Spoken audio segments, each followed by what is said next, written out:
Hey everyone, you're watching Tamit Saleh's Tennis Forum, and we are in the business end of the French Open. We have our two semi-finals. We have in the first semi-final Stefanos Tsitsipas, red hot form. He's leading the ATP race this year, of course, versus Sasha Zverev, who's also been in really good form. He lost the opening two sets of the first round, so there was a big shock on the card.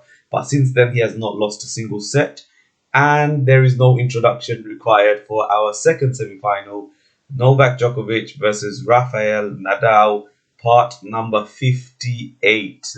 They've already faced each other the most times in tennis history, 57 times. Novak leading the head-to-head 29-28.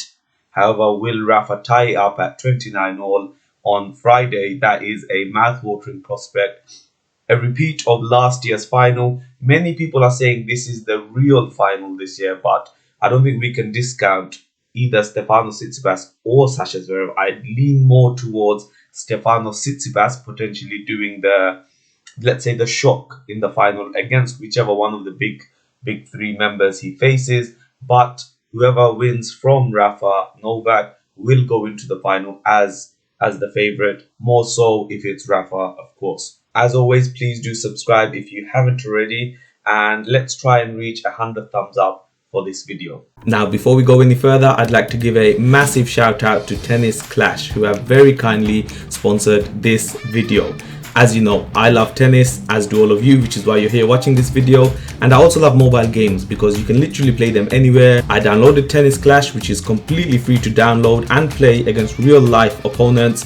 And for me, I was immediately impressed with the graphics and how easy it is to pick up. The game is available on both iOS and Android for free, and it's been a massive hit. I mean, the reviews speak for themselves. Over 60 million downloads with a 4.5 rating on iOS and a 4.2 on Android.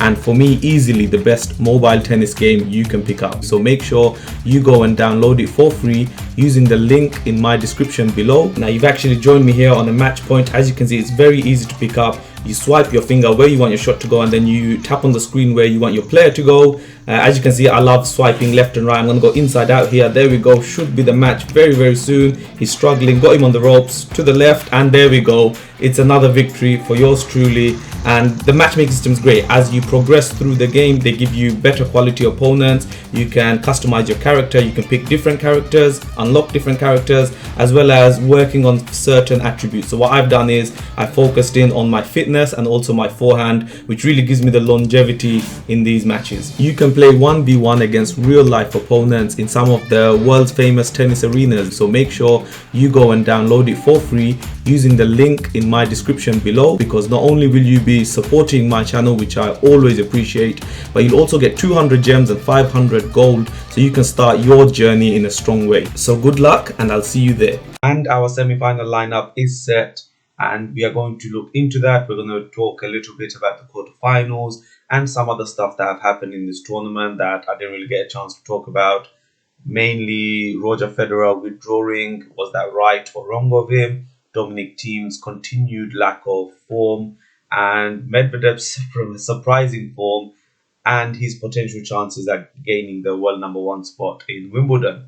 But as I am making this video, the fourth and final quarterfinal just finished a little while ago between Novak Djokovic and Berrettini, so that's where we will begin. It was the night match, so as to say. But first of all, I would just like to say that I think the organizers could have done a little bit better with the timing of these matches. After Rafa finished, there was about a 2-hour break in between his match finishing and Novak starting. I know Novak's match, they said that the earliest it would start was 7 o'clock. But I mean, if you've got an 11 p.m. curfew and the court is available and free, then I don't know why you wouldn't start that match a little bit earlier, knowing that there was a potential. Maybe they thought it wouldn't go that long, but I mean, they only gave 3 hours for a semi-final match, for a quarter-final match. So I think they should have started it earlier. I found it really sad for the fans who were at the stadium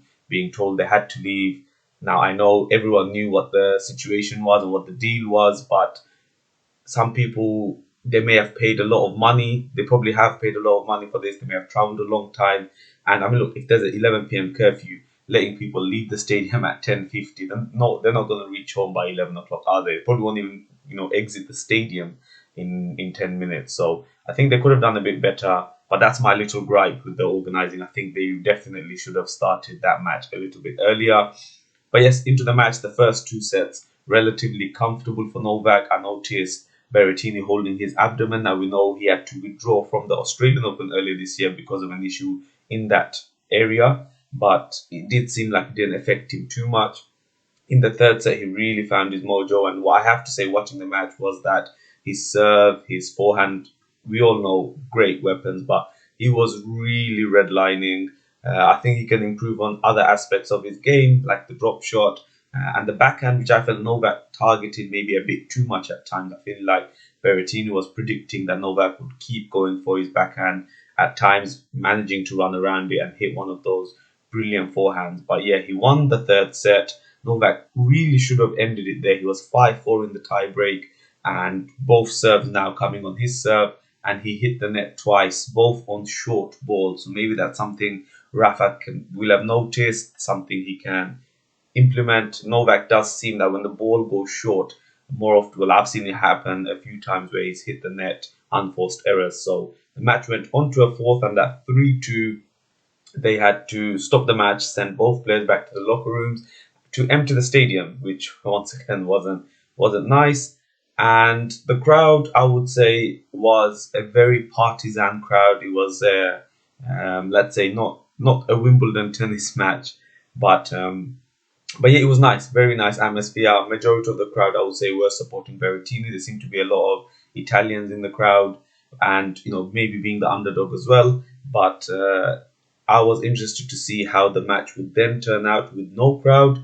I was fearful that Berrettini would just completely go flat and they'd come out and Novak would run away with the victory. But credit to Berrettini, he kept it going, and it did look like we were going into a fourth set tie break. But Novak got that break, and huge roar of emotion, huge celebrations. What do I think of that celebration? Now, tennis is seen or regarded as a gentleman's sport. However, I mean, I have no qualms with players letting out emotions. I actually enjoy some of the stuff Kyrgios does on the court because it's something different. But yeah, my thing is, as long as you're not insulting or hurting anyone, then I think it's fine. One thing I will say is, I remember this time last year, Novak was very good when it came to tie breaks. However, this year not so much. He lost a couple against Musetti. He lost another one today. I believe he lost one against Sonego in the Rome semi-finals. So that's something that seems to have taken a complete 180. But yes, he did make his way to the semi-final, where he will face none other than Rafael Nadal. The match I wanted, I'm sure all of you wanted as well, in the semi-final. A repeat of last year's final, which Rafa won very convincingly, 6-love, 6-2, 7-5, something like that. I mean, after the first two sets, the match was over at that point. They met once more since then, which was in Rome a few weeks ago, which Rafa won in 3 sets. Novak did pick up a set there, so that may give him a bit of confidence. He has said that it has given him confidence. But yeah, Rafa against Diego Schwartzman, and Rafa finally lost a set. The first time he has lost a set in Roland Garros since the 2019 final against Dominic Thiem. He was a setup, and like many, I predicted a straight set affair for Rafa there. But then Schwartzman played really well, I have to say. I think if he was slightly taller with a better serve, he could have done a lot more damage, not just to Rafa, but on the ATP Tour in general. But he did win that second set, 6-4. And then we went into the third set. Rafa really was not playing his best tennis. I've seen plenty of Rafa this Roland Garros, and for me, that second and first half of that third set was probably some of the worst tennis Rafa has played in the entire tournament. But yeah, Schwartzman, it did seem like he had a chance. I believe he was 4-3 up in that third set, and Rafa really wasn't giving him any issues on his own serve, whereas he, I felt like, was playing the better tennis at the time and Had he broken at 4-3, made it 5-3, served out, could have been 2 sets to 1 up. But Rafa, every time he faces a problem like this, he always finds the right answers, and he won the last 9 games in a row. So from 4-3, he won the set 6-4, and then the final set 6-love. And many people I've seen have said that Schwartzman choked it and been a little bit maybe disrespectful to him. I think taking a set of Rafa is no joke. It's he won 36 sets in a row. Schwartzman has broken that now. I believe I read some. I haven't verified this. Maybe one of you can let me know in the comment section. But I believe the record is with Bjorn Borg, who won 41 consecutive sets. But yeah, Rafa 36 sets. That streak is now broken, and he goes into the semi-finals now. Was this the match Rafa needed? He's been coasting, against Yannick Sinner. I felt like Sinner was, he served for the set, but I mean, I felt like he performed better last year than he did this year. It was very, very disappointing from Sinner. In the first round against Popyrin, Rafa had, in the third set, he was 5-2 or 5-3 down, something like that. So Rafa has at times, faced difficulties, but he's always managed to find his way through. But maybe this set lost against Diego Schwartzman was something he needed to find his, let's say, his mojo again. In the other two quarterfinals, we had Sasha Zverev beating Davidovich, probably the shock entrant into the quarterfinal draw. Davidovich, he's the only player there that wasn't in the top 10 seeded at least. So yeah, Sasha Zverev won that match 6-4, 6-1, 6-1, and I'd be lying if I told you I watched it. But I did watch the other quarterfinals between Stefanos Tsitsipas and the new Medvedev. Now, Medvedev came into the tournament as the number 2 seed.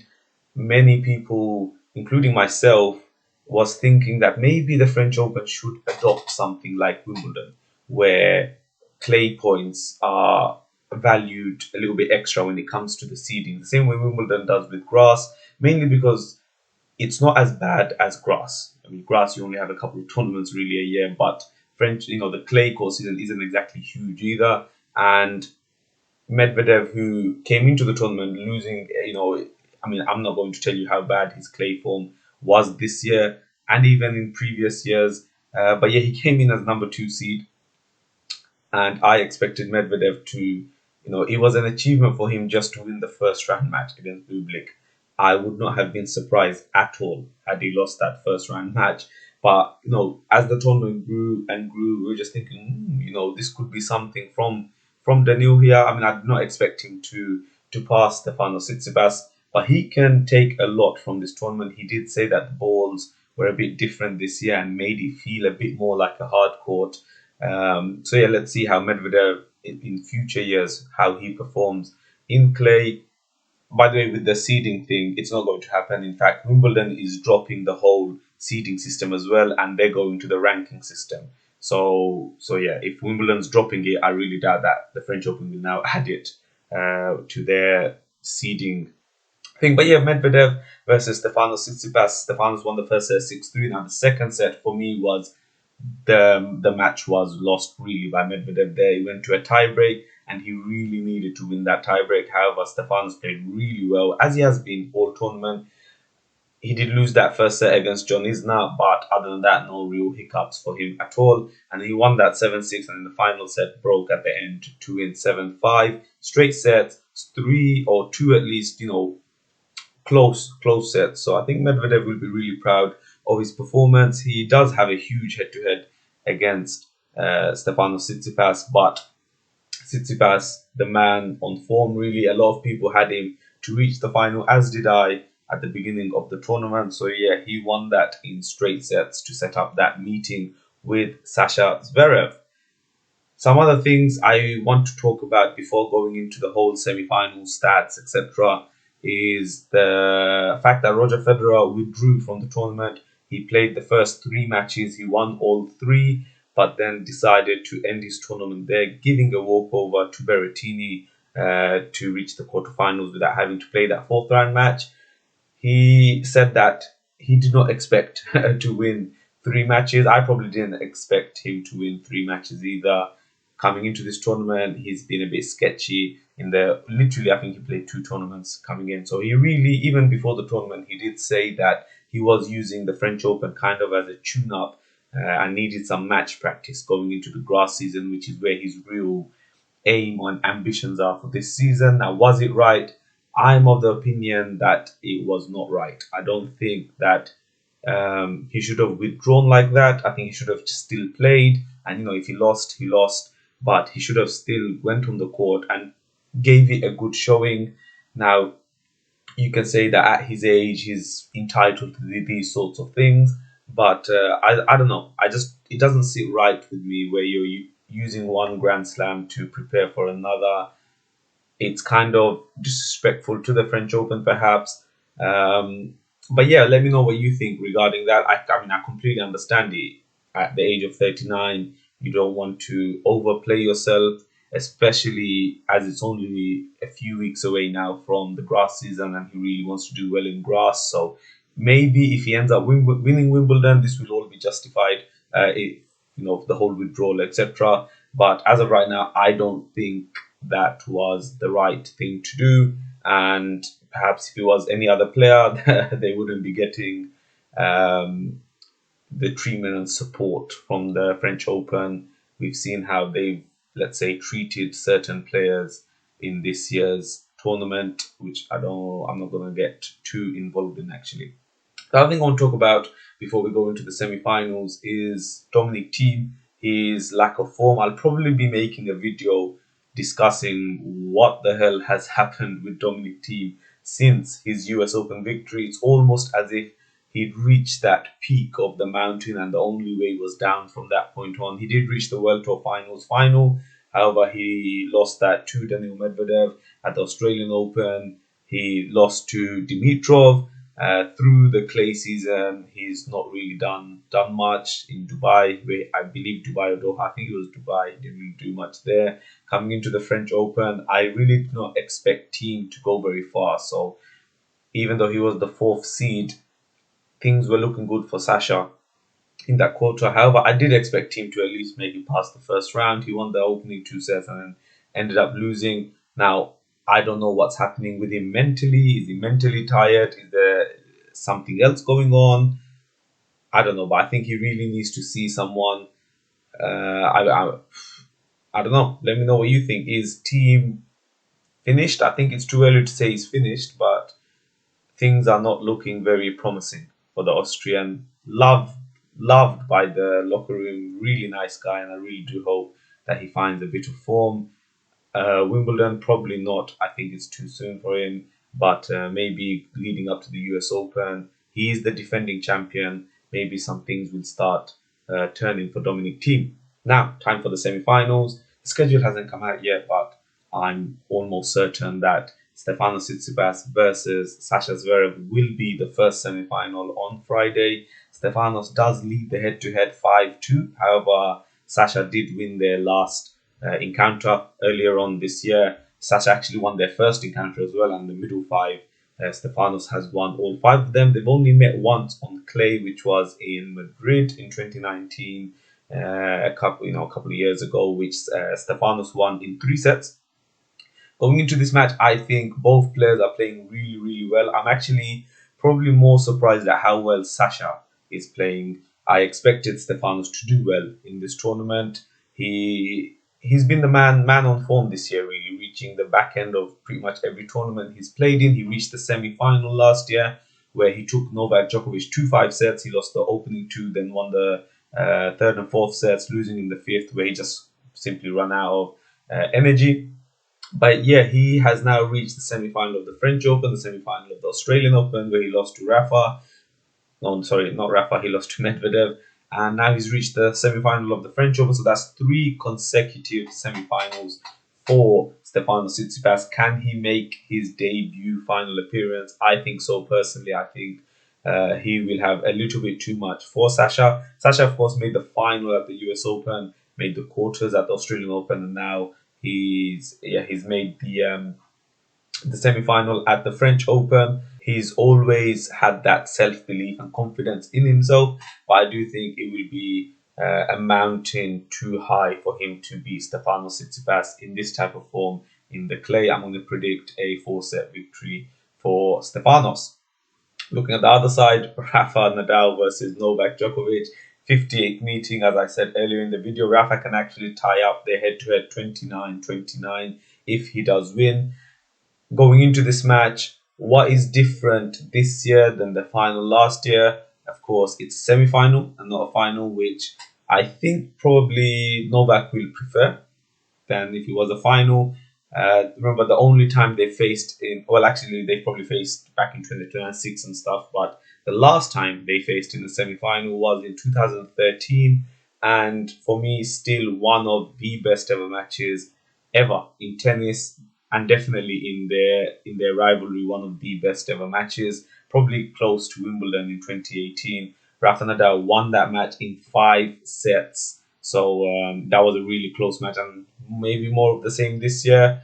Novak Djokovic, he has not beaten Rafa on clay since 2016. So it's been over 5 years since Novak had a win against Rafa. They've played 5 times since then. Rafa has won all 5 times on clay. So can Novak stop the rot here? He does have the most wins against Rafa on this surface. He has 7 wins under his name, and he is one of only 2 men to have beaten Rafa at the French Open. My predictions for the match, it's very hard to not predict a Rafa victory. Going into the match, I would put Rafa at perhaps 75%, 25% the favourite. So if they were to play this match 4 times, I would expect Rafa to win 3, Novak to win 1, something around those lines. I feel like last year, the final, we can't read too much into it because it was very one-sided, and I do expect Novak to play slightly better. He does seem like he has this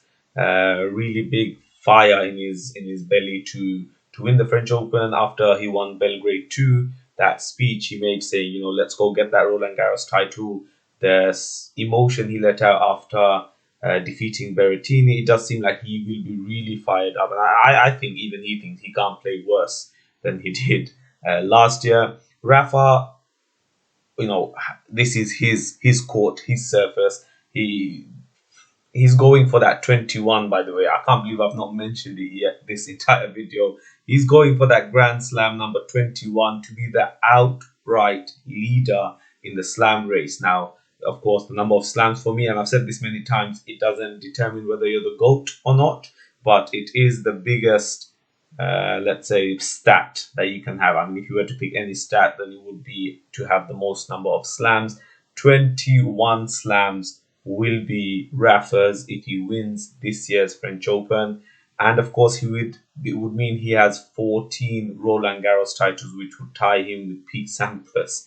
And he's only done it with only 1 major. So, I do expect Novak to play better in this match than he did in last year's final. I also believe Novak is probably the only guy that can beat Rafa at the French Open. I feel like Stefanos Tsitsipas or Zverev, they will both, either of them, lose to Rafa, unless this goes on for like 5 hours and Rafa gets tired, something like that. I just can't see Rafa losing to either of them. So this is probably the toughest challenge Rafa will face, but it is Rafa at the French Open. I think if he plays to his best level, then Novak, he will not win this match. However, we have seen it in this tournament, and especially against Diego Schwartzman, Rafa can have dips. And, if he does have one of those dips, Novak is a better player than Diego Schwartzman. It could get really, really interesting at that point. Their semi-final will be the second semi-final of the day. So you're probably looking at around 5 to 6 p.m. French time when the match begins. So it would start getting cooler. Now, will that help Novak? I mean, last year, the conditions were meant to be right up Novak's street, and we also had that turned out. So I don't know. Let's see if I don't think it doesn't matter whether you're playing Rafa at midnight in December while it's snowing outside. I think he'll go into the match as the big favorite. But that is the match I am really looking forward to. I cannot wait. I've already got my schedule ready to watch that match. But that was my kind of thoughts around what's been happening. I really hope you enjoyed it. It's 3 a.m. for me local time, so it's tough sometimes finding the time. So for those of you that have stuck around, I really do appreciate it. I know that I've not been releasing nearly as much as as I should have, but I mean I have been following the tournament in its entirety. So it's been a great tournament so far for me. I've really enjoyed watching it, and I really do hope both semi-finals and the final lives up to expectations. I'll wrap it up here to not take your time any further. If you haven't already, please do subscribe and drop that thumbs up. Let's try and reach that 100 thumbs up, and leave your thoughts on anything I've said in this video down below. I'll try and engage as much as I can. What are your predictions for the semi-finals and the final? I will be releasing a video after the tournament, probably to congratulate Rafa, or to congratulate the winner of the tournament. And also I'll be doing an updated live rankings and race. Now this is something I always find very interesting. A quick fact for you right now, I mean, in terms of the race, the 4 semi-finalists are, all of them are the top 4 in the ATP race. Stefanos Tsitsipas seems to be in a really good position to perhaps end the year as well, number 1. We're going to look at the rankings as well. Medvedev has a great shot at Wimbledon if he improves to end the year as well, number 1 there as well. So few videos will be coming out next week and in the coming future. So I do hope you stick around for that. But yeah, I'll leave it there for you guys. Please do let me know your thoughts in the comment section below. Take care and enjoy the rest of the French Open.